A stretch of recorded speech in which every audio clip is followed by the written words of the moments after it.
اور اللہ نے اہم حکم یہ بھی بیان کیا کہ جب عورت کو طلاق دو تو جہاں وہ طلاق کے بعد نکاح کرنا چاہتی ہے اس کے نکاح میں رکاوٹ مت بنو، کباب میں ہڈی بننے کی کوشش مت کرو۔ یہ بھی زمانے جاہلیت میں ہوتا تھا اور آج بھی ہوتا ہے۔ فلا تعضلوهن ان ينكحن ازواجهن، اگر تم نے چھوڑ دیا ہے اس کو، عرب اس کو غیرت کا مسئلہ بنا لیا کرتے تھے کہ ہم نے چھوڑا ہے تو اب ہم کہیں اور اس کی شادی نہیں کرنے دیں گے۔ ہمارا معاذ اللہ یوں کہتے تھے تھوکا ہوا مال، جیسے آج بھی لوگ کہتے ہیں ہم نہیں کہیں اس کو نکاح کرنے دیں گے۔ اس سے بھی قرآن نے کیا کیا؟ منع کیا۔ اور اس سے بھی منع کیا کہ اپنی مرضی سے زبردستی اس کا نکاح بھی مت کراؤ طلاق یافتہ کا۔ ینکحن ازواجہن، اپنے سلیکٹڈ شوہر سے نکاح کرنا چاہتی ہے تو تم کباب میں ہڈی بولو نہیں بنو، یعنی اس کو یہ رائٹ ہے کہ وہ جہاں چاہے نکاح کرے۔ یہ بھی خرابی ہے آج کل بعض علاقوں میں، یہ خرابی ہے کہ بیوہ کو یا طلاق یافتہ کو نکاح تو کرنے دیتے ہیں، لیکن بعض علاقوں میں دستور ہے نکاح ہمارے ہی خاندان میں ہوگا، آپ ہمارے خاندان سے باہر نہیں جا سکتی۔ اس کو بھی قرآن نے کیا کیا؟ بولو ختم۔ نکاح بھی سے بھی نہیں روک سکتے، اور نکاح بھی وہاں ہوگا جہاں آپ نہیں بلکہ یہ چاہے گی۔ اس میں اللہ نے عمر کی کوئی قید نہیں لگائی، 40 سال کی بیوہ یا طلاق یافتہ ہو، 50 سال کی ہو، 55 سال کی ہو، یہ تمہارا ہیڈ ایک نہیں ہے، تمہیں زیادہ ٹینشن لینے کی ضرورت نہیں ہے۔ لوگ بڑی ٹینشن لے رہے ہوتے ہیں کہ تمہیں ضرورت کیا ہے، اب 4 بچے ہیں تمہارے، 5 بچے ہیں، اس عمر میں تمہیں شادی کرتے ہوئے شرم نہیں آتی؟ چھوڑو بھائی، کیا ضرورت ہے؟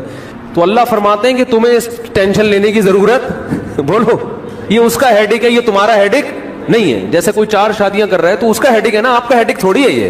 آپ پتہ نہیں کیوں پریشان ہے، مفتی صاحب کو کیا ہو گیا، وہی ان کا ہیڈک ہے، آپ کا ہیڈک نہیں ہے یہ۔ میں اپنی بھی درمیان میں لگا دیتا ہوں نا۔ تو ہر ایک کے ہیڈک ہم نے پالے ہوئے ہیں، وہ یہ کیوں کر رہا ہے، وہ یہ کیوں کر رہا ہے، وہ کم عمر سے شادی کیوں کر رہا ہے، وہ بڑی عمر سے شادی کیوں کر رہی ہے، یہ ہوتے ہیں نا لوگوں کے مسائل۔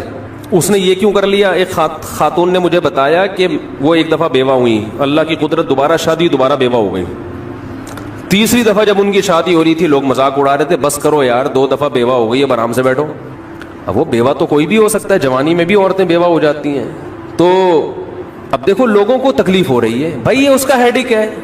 اچھا لوگ اس سے شادی کرتے ہوئے ڈر رہے تھے ان سے کہ میں بھی بیوہ، پھر میں نہ مر جاؤں، تو اس کا اس سے کوئی تعلق نہیں ہے۔ ہو سکتا ہے 2 دفعہ بیوہ ہونا تقدیر میں لکھا ہو، 3 دفعہ نہ ہو۔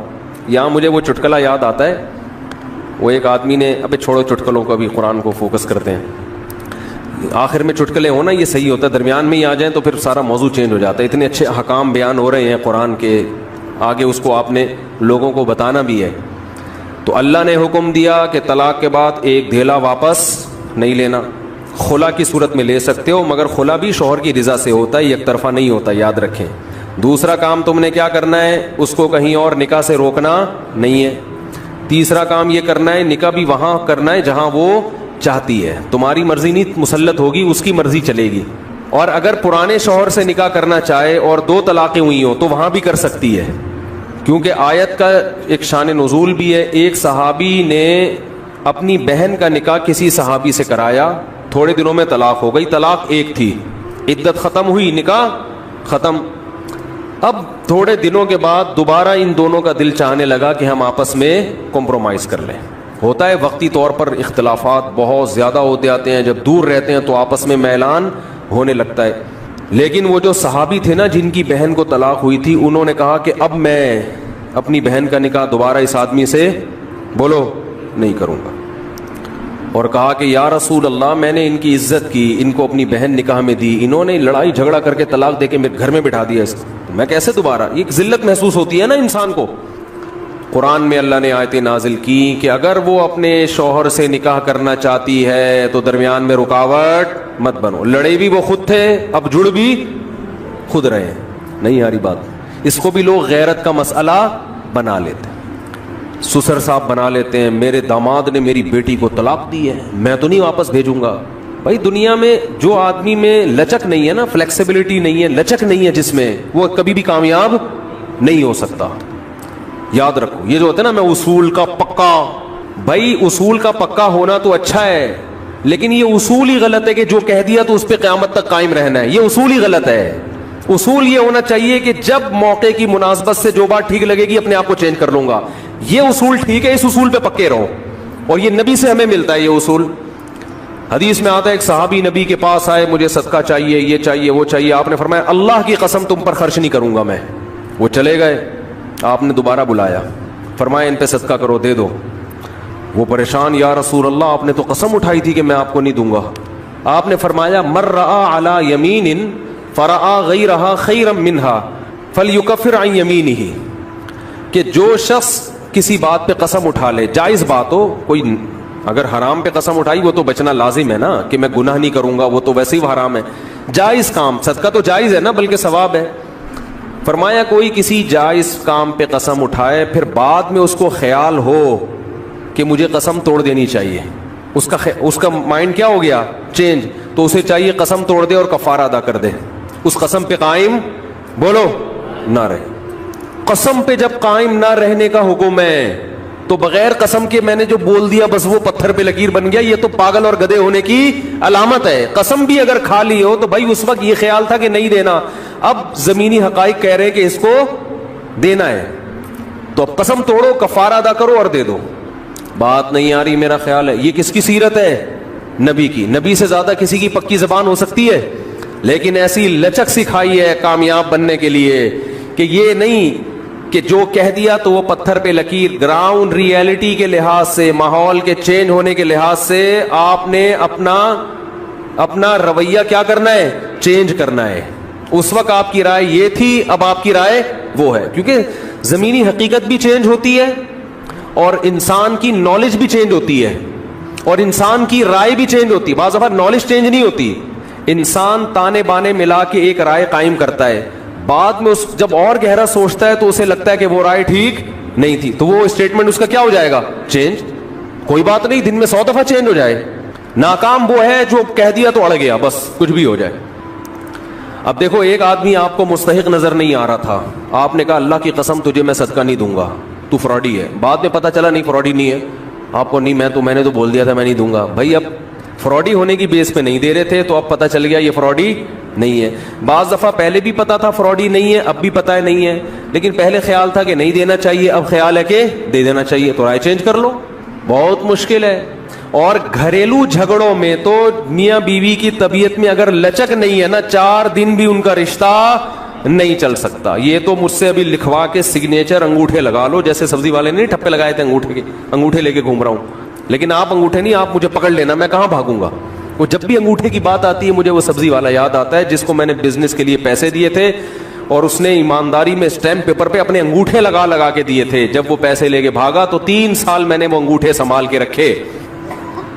اب لوگ مجھے کہتے ہیں نا وہ فلاں آدمی کو میں اتنے کروڑ روپے دے رہا ہوں تو اتنا ایماندار ہے, میں تو اسٹیمپ پیپر پہ لکھوا رہا ہوں اور انگوٹھے بھی لگوا رہا ہوں. میں کہتا ہوں یہ انگوٹھوں کا تذکرہ میرے سامنے مت کیا کرو, انگوٹھوں سے کچھ بھی نہیں ہوتا. بندہ اگر 2 نمبر ہے, اسٹیمپ پیپر بکری کو کھلا دینا, کسی کام کا نہیں ہے یہ اسٹیمپ پیپر, عدالت سے بھی نہیں نکلوا سکتے. سمجھتے ہو, لکھوایا کرو ضرور, لیکن اس سے ہوگا کچھ بھی نہیں. عدالت انگوٹھا دیکھ کے بولے گی بس ٹھیک ہے انگوٹھا, اب انگوٹھے کو پکڑ کے جیل میں ڈال دو, بس انگوٹھے کو دیے تم نے پیسے. بندہ تو پکڑائی میں آئے گا ہی نہیں, آ بھی گیا تو کچھ بھی نہیں کر سکتے. عدالت کہے گی دیے کیوں تھے تو پیسہ دینے سے پہلے 100 دفعہ سوچا کریں. خیر, تو کیا بات چل رہی تھی, ابے انگوٹھے کی بات کہاں سے آئی.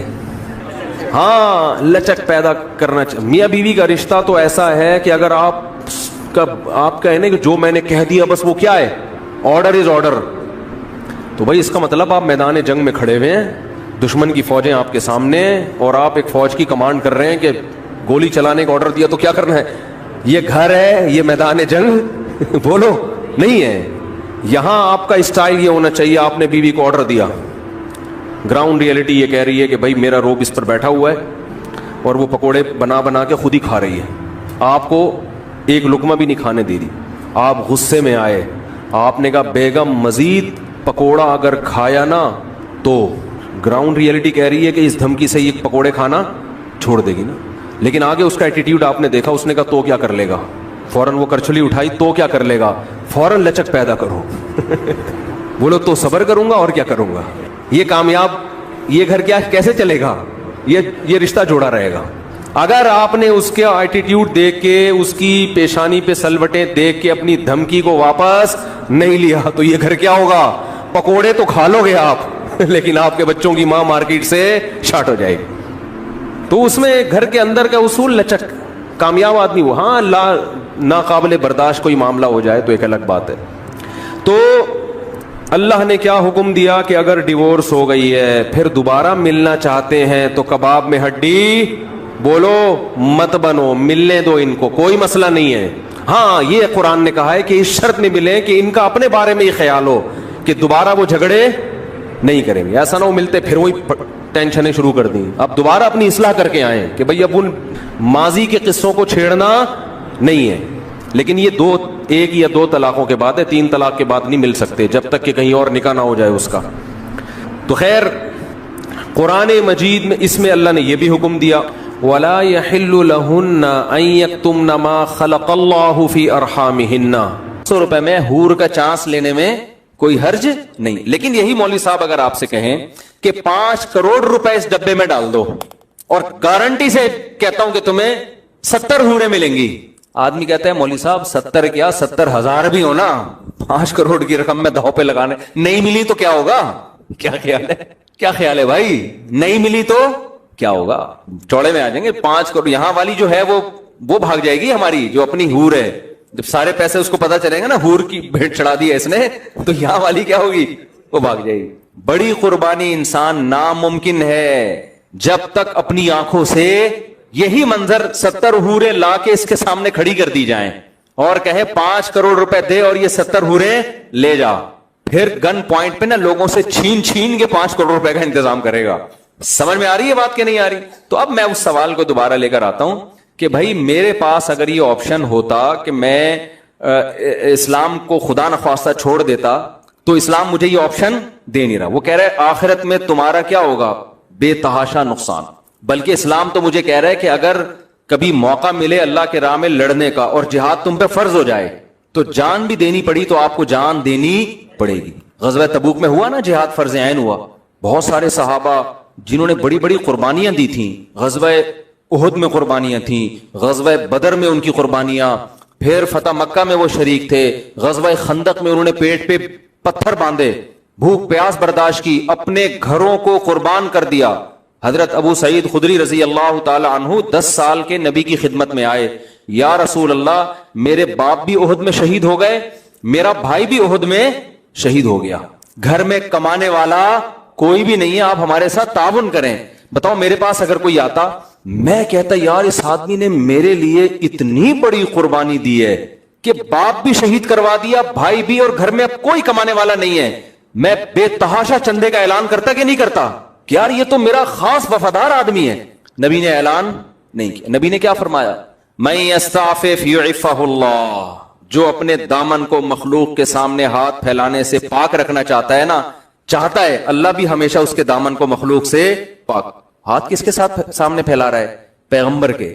لیکن پیغمبر اپنے آپ کو بھی مخلوق کی فہرست میں لا رہے ہیں، خالق کی فہرست میں نہیں لا. پیغمبر سے بڑا کوئی ہو سکتا ہے؟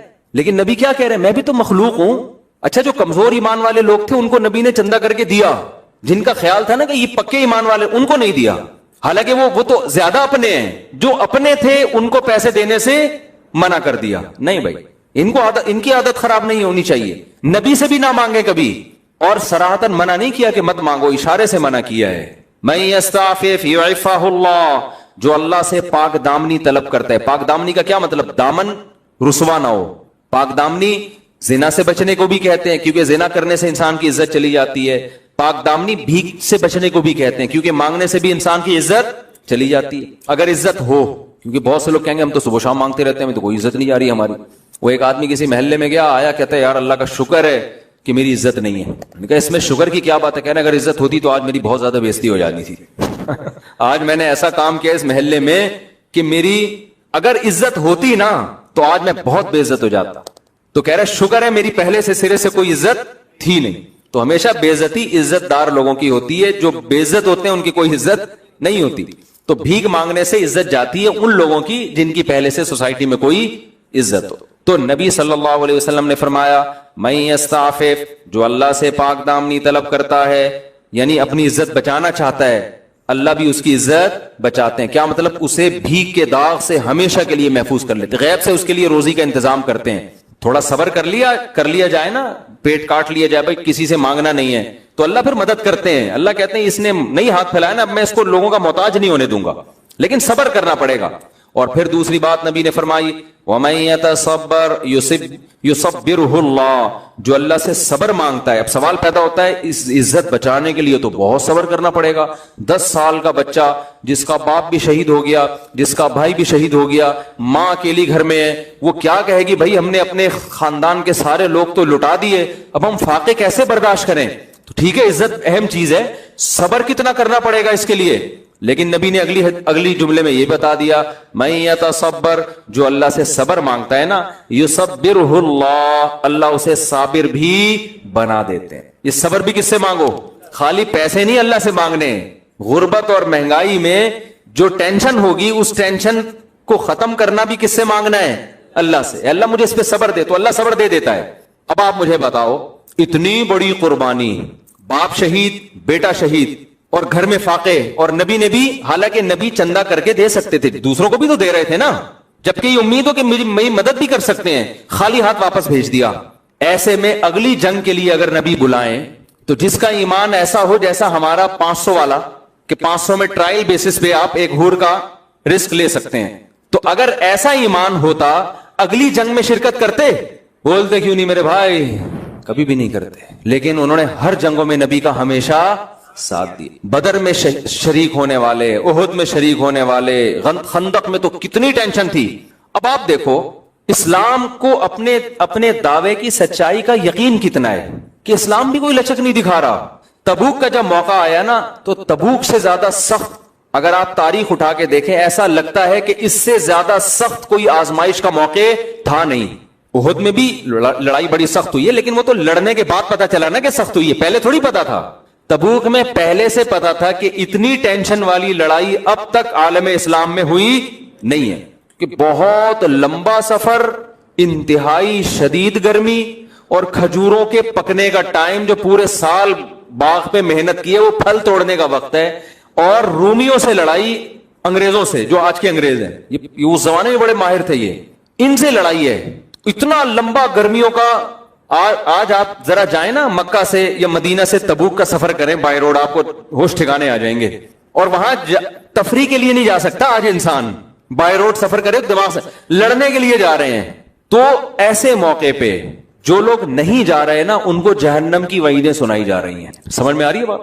وہ یہ کہہ سکتے تھے کہ ہم تو بدر میں آپ کے ساتھ تھے, احد میں آپ کے ساتھ تھے, لیکن قرآن کیا کہہ رہا ہے, انفروا خفافا وثقالا, ہلکے ہو یا بوجھل ہو, تمہیں اللہ کی راہ میں نکلنا پڑے گا.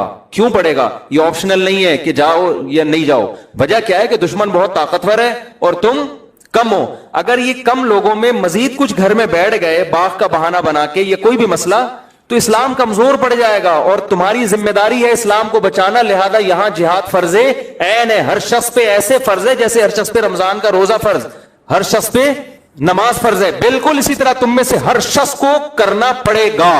بعض دفعہ جہاد آپشنل ہوتا ہے, ایک فرض کفایہ جسے کہتے ہیں, کہ آپ کی فوج اگر بارڈر سنبھال کے بیٹھی ہوئی ہے تو آپ پہ لڑنا لازم نہیں, لیکن بعض دفعہ ہر ایک پر فرض ہو جاتا ہے. تو تبوک کے موقع پر یہ وہ موقع تھا جس میں جہاد تمام صحابہ پہ فرض عین ہو گیا تھا, اور ایسے موقع میں موت کا بھی خطرہ تھا. سمجھ میں آ رہی ہے بات؟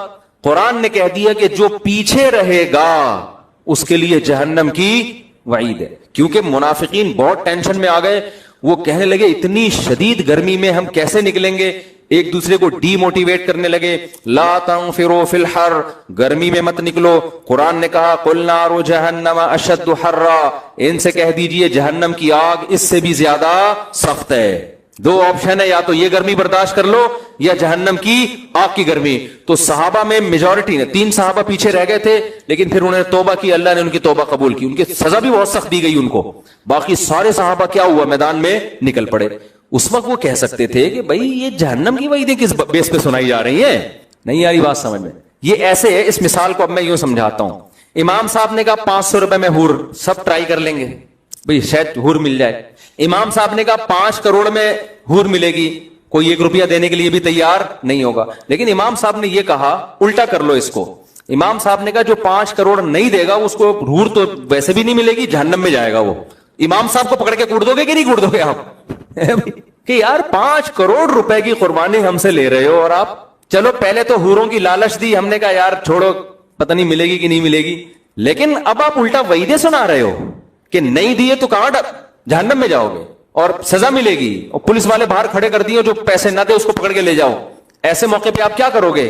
الٹا امام صاحب کو پکڑ کے کوٹ دو گے. اگر نہیں کوٹ رہے اور 5-5 کروڑ دے رہے ہو، اس کا مطلب آپ کو امام کے صحیح ہونے کا 100% سے بھی زیادہ یقین ہے. سمجھتے ہو؟ پیغمبر صلی اللہ علیہ وسلم نے جب یہ کہا، قرآن کی آیتیں نازل ہوئیں، انفروا خفافا وثقالا وجاہدوا باموالکم وانفسکم فی سبیل اللہ. تبوک میں تم ہلکے ہو یا بوجھل تمہیں نکلنا پڑے گا. نار جہنم اشد حرا، جہنم کی آگ اس مدینہ کی گرمی سے زیادہ سخت ہے. سارے کے سارے صحابہ ایسا نکلے ہیں کہ بعض صحابہ ایسے تھے جو نبی کے پاس آئے، نبی نے عرض کی، نبی نے فرمایا کہ میرے پاس کوئی سواری نہیں ہے میں تمہیں بٹھاؤں، نہ کوئی پیسے ہیں کہ تمہارے لیے کوئی سواری کا میں انتظام کروں، تم واپس چلے جاؤ. قرآن کہتا ہے تولوا واعینہم تفیض من الدم، روتے روتے واپس گئے ہیں کہ اتنا بہترین موقع خدا کو راضی کرنے کا ہم سے مس ہو رہا ہے. نہیں یہی بات سمجھ میں، اس کی مثال وہ اصل میں حور کے بغیر سمجھ میں ہی نہیں آتی بات. یہ ایسے ہے جیسے 5 کروڑ روپے امام صاحب نے کہا آپ کو دوں گا، آپ مجھے دو، اس میں حور ملے گی، نہیں دیے تو کٹ لگے گی ٹائٹ والی، تو ہم تو دیں گے ہی نہیں نا. ہمیں کیا پتا سچ بول رہے ہو، لیکن ہمارے ایمان کا لیول کیا ہوگا کہ ہم 10 کروڑ لے کر آئیں اور امام کہہ رہے ہو کہ چونکہ ڈبہ بھر گیا مزید پیسے نہیں، اور ہم روتے ہوئے واپس جا رہے ہوں کہ یار اتنا بڑا آپشن کیا ہو رہا ہے، ضائع ہو رہا ہے. یا تو یہ امام اتنا بڑا 2 نمبر ہے معاذ اللہ کہ اس نے ایسے چاپلوسی والی باتیں کر کے اور ایسے گھما پھرا کے لوگوں کو الو بنا دیا ہے، یا خدا کی قسم یہ سچا ہے اور اس کے پاس اتنے زبردست دلائل ہیں اپنے سچے ہونے کے. کیونکہ اگر یہ 2 نمبر ہوتا نا تو قوم کے جاہل اور بالکل ہی مینٹل لیول جن کا کسی کام کا نا وہ اس سے متاثر ہوتے، جیسے پھونکو والی سرکار سے ہوئے متاثر. پھونکو والی ایک سرکار آئی ہوئی ہے مارکیٹ میں، ان کی پتہ نہیں پھونکیں ختم ہی نہیں ہو رہی ہیں. ایک پھونکو والی سرکار مارکیٹ میں آئی ہوئی ہے، فیس بک پہ لکھے پھونک مار مار کے. میں پہلے سے ریسرچ کر رہا تھا اتنی پھونکے بندے کے پاس آئی کہاں سے ہے نا، مسلسل پھونکے مار رہے. اب پتا چلا کہ وہ ہدیے جو نذرانے آتے ہیں نا انہی سے پھونک بھر رہی ہے. ایک گیس کا سلنڈر میں جو گیس بھر رہی ہے کیونکہ اتنی پھونک نکل نہیں رہی ہے جتنی ہدیے اور نذرانے کے ذریعے پھونک آ رہی ہے. تو یہ روحانی عامل جو ہوتے ہیں نا، یہ اتنی، ہم تو 2-4 دفعہ پھونک لگائیں دم کرنے کے لیے، ہم کہتے ہیں بھائی ہمارے پاس ٹائم ختم ہو گیا، پھونک بھی ختم ہو رہی ہے ہماری، ٹھیک ہے نا. لیکن جب نذرانے آنا، ایک پھونک پہ اتنے پیسے مل رہے ہو آپ کے، تو پھر انسان گیس کا سلنڈر بن جاتا ہے. خیر، تو رسول اللہ صلی اللہ علیہ وسلم کے پاس کیا موٹیویشن تھی کہ غیب کی بات ہے، نہ جنت صحابہ نے دیکھی اور نہ جہنم، لیکن جن کو تبوک میں واپس کیا جا رہا ہے اعینہم تفیض من الدم، رو نہیں رہے، بے تحاشا رو رہے ہیں. اللہ یجدوا ما ينفقون، کہ ان کے پاس پیسے نہیں ہے، سواری نہیں ہے جس میں بیٹھ کے وہ تبوک میں جائیں. اور جن لوگوں پر اثر ہوا ہے وہ ابو بکر، عمر، عثمان، علی جیسے لوگ ہیں جنہوں نے لاکھوں مربع میل علاقوں پر حکومت کی ہے. اس کا مطلب وہ قوم کے ذہین ترین لوگ تھے، قوم کے ذہین ترین لوگ تھے. تو یہ صاف اس بات کی علامت ہے کہ جس کی موٹیویشن پہ جا رہے تھے نا، جس نے جنت کا کہہ دیا اور یقین کر لیا، اس شخصیت نے اپنے سچے ہونے کے دلائل کے ان کے سامنے اتنے انبار لگا دیے تھے کہ یہ وہ امام ہے جو 5 کروڑ پہ وعید بھی سنا رہا ہے، تو جس کے پیسے وصول نہیں کیے جا رہے وہ روتا ہوا واپس جا رہا ہے. سمجھ میں میرا خیال ہے نہیں آ رہی آپ لوگوں، یہ جھوٹے نبی کے ساتھ ایسا ہو نہیں سکتا. سمجھ رہے ہو؟ تو وجہ کیا ہے کہ صحابہ نے آپ کے معجزے دیکھے، آپ کی سیرت دیکھی، ان کو یقین تھا کہ یہ غلط نہیں کہہ رہے ہیں.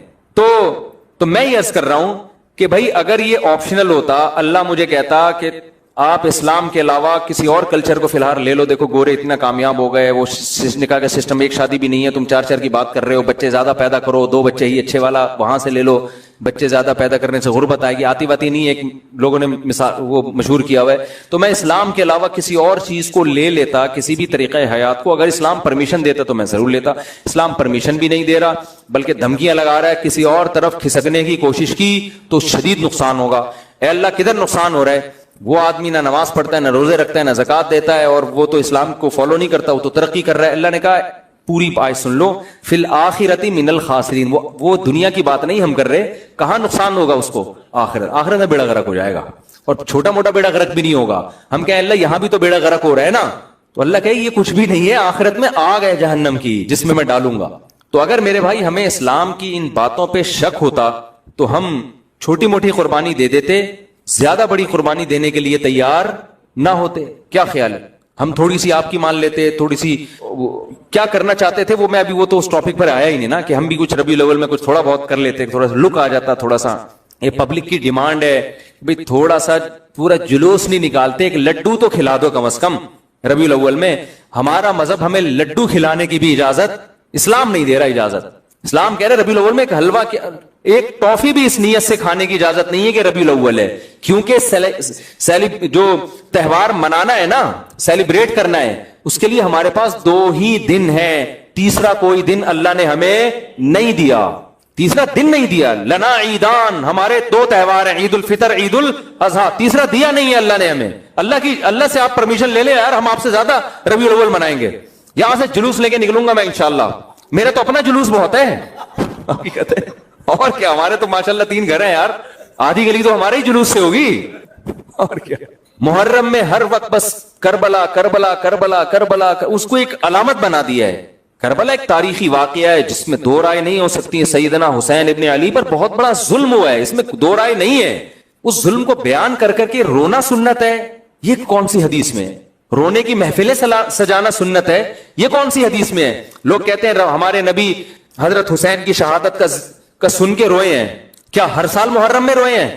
جب فرسٹ ٹائم آپ کو خبر ملی اس وقت روئے, غمزدہ ہوئے, لیکن ہر سال اس واقعے کو تازہ کر کر کے نبی صلی اللہ علیہ وسلم نے رونے کا کوئی محفل نہیں سجائی. جب غم کی خبر پہنچتی ہے رونا نیچرل ہے, وہ غیر اختیاری ہے, وہ بھی ثواب نہیں ہے کہ آپ باقاعدہ روئیں. نبی صلی اللہ علیہ وسلم کی نواسی کا انتقال ہوا, آپ روئے, یہ غم کی خبر پہنچی نا, کیا ہر سال روئے ہیں؟ نا نا نا نا, رونے پر آپ صلی اللہ علیہ وسلم نے رونے کو پسند نہیں کیا, صبر کو پسند کیا ہے.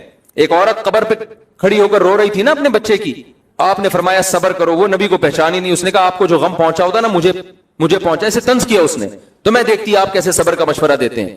گھر چلی گئی, پتہ چلا کہ بھئی تو پیغمبر تھے, تو نبی کے پاس آئی, عرض کیا یا رسول اللہ میں صبر کروں گی. آپ نے فرمایا انما الصبر عند الصدمۃ الاولى, جب صدمہ پہنچے نا اس وقت صبر کا ثواب ملتا ہے, بعد میں سب کو صبر آ جاتا. اب بعد میں باقاعدہ ایک تو یہ کہ آپ صبر کریں وہ بھی نہیں کر رہے, پھر آپ رونے کا پراپر پروگرام کر رہے ہیں, خود بھی رو رہے ہیں, لوگوں کو بھی رلا رہے ہیں. میرا دین اگر مجھے اس کی اجازت دیتا تو ہم اس سے بڑا رونے کا پروگرام رکھتے بھائی, یہاں پہ ہم اس سے بڑی محفل سجاتے. ہم نے حسین کی سیرت کو فالو کرنا ہے, سیدنا حسین رضی اللہ تعالیٰ عنہ کی, ہم نے اہل بیت کی سیرت کو فالو کرنا ہے, ہم نے پیغمبر کی سیرت کو فالو کرنا ہے. لوگ کہتے ہیں آپ کو نبی کی ولادت کی خوشی نہیں ہو رہی. آپ کو کیسے اندازہ ہو گیا نبی کی ولادت کی خوشی ہو رہی کہ نہیں ہو رہی؟ آپ کیسے طنز کر رہے ہو؟ اس کا مطلب صحابہ کو بھی پھر خوشی نہیں, کیونکہ صحابہ تو ربیع الاول نہیں مناتے تھے. کوئی ایک اتنا لفظ دکھا دو, ضعیف سے ضعیف موضوع من گھڑت حدیث دکھا دو جس میں کسی صحابی نے ربیع الاول کے دن کسی صحابی کو مبارکباد دی ہو یا نبی نے مبارکباد دی ہو. کہیں بھی ایک حرف بھی ہمیں نہیں ملتا. اور پھر طنز کتنے کیے جاتے ہیں, ان کو نبی سے محبت نہیں ہے. میں ایک آج کل ایک بڑے وہ آ رہے ہیں, ان کے کلپ آ رہے ہیں, کیا نام ہے یار, ساحل ادیب, ایک ینگ سے ہیں, بڑے ینگسٹر میں کہا ساحل ندیم نام ہے, رے کے ساتھ ہے ساحل ہے نا, رے تو جادوگر ہو جائے گا. ساحل ندیم صاحب ہیں, آج کل ان کے بڑے کلپ آ رہے ہوتے ہیں, تو میں کبھی کبھار دیکھتا ہوں نا واٹس ایپ اور فیس بک کو, دیکھتا ہوں کہ اس نیت سے نہیں دیکھتا